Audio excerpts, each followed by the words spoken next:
Kita akan menetapkan suatu kriteria. Yang pertama itu ada 2 kriteria yang, kita pakai nanti, yaitu nilai transaksinya dalam 1 tahun berapa, yang, penjualannya di Indonesia itu berapa dalam 1 tahun.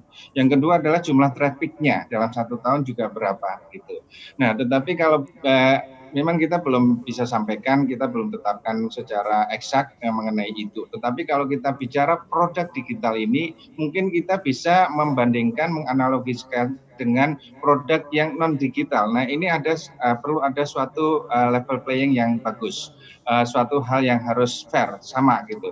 Kalau kita lihat produk yang non digital apapun, Anda bawa barang dari luar negeri masuk ke Indonesia, kirim barang dari sana ke Indonesia, itu ada kewajiban membayar PPN impor. Karena itu kalau tidak dilakukan maka itu nggak akan lolos dari bea cukai. Nah, oleh karena itu memang kita akan memberikan perlakuan yang kira-kira kurang lebihnya akan seperti itu. Memang kedepannya harusnya seluruh produk digital tanpa suatu batasan nilai itu harus dipungut PPN-nya seperti itu.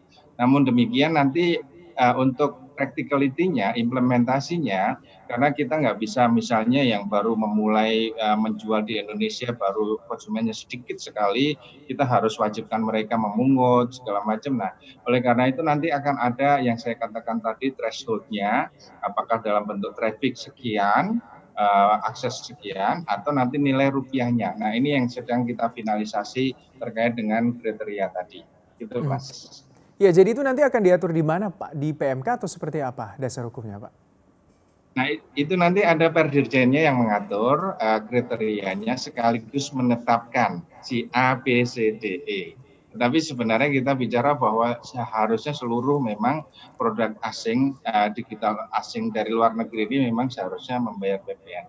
Dan perlu kami sampaikan juga bahwa apabila suatu provider itu belum ditunjuk oleh Dirjen Pajak, bukan berarti kemudian tidak ada PPN di situ. Mekanisme yang lama masih berjalan dalam arti bahwa konsumen itu harusnya membayar sendiri PPN-nya.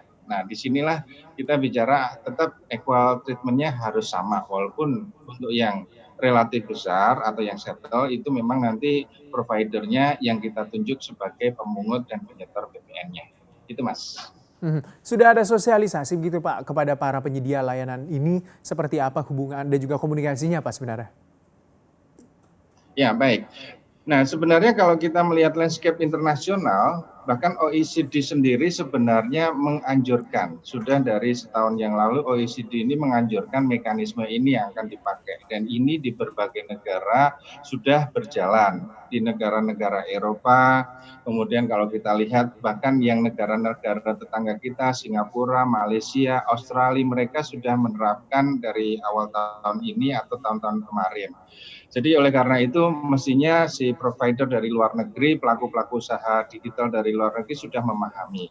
Itu yang pertama. Yang kedua sebenarnya kita pun sudah melakukan komunikasi dengan beberapa provider cukup banyak yang dilakukan oleh kantor pusat maupun di KPP. Ada KPP yang memang kita dedikasikan untuk melakukan komunikasi di awal begitu. Dan kita akan sosialisasikan juga dalam hari-hari ini, kita undang mereka untuk diskusi, ini mekanisme yang harus dilakukan ke depan, dan kita akan minta masukan bagaimana ini bisa terimplementasi dengan baik.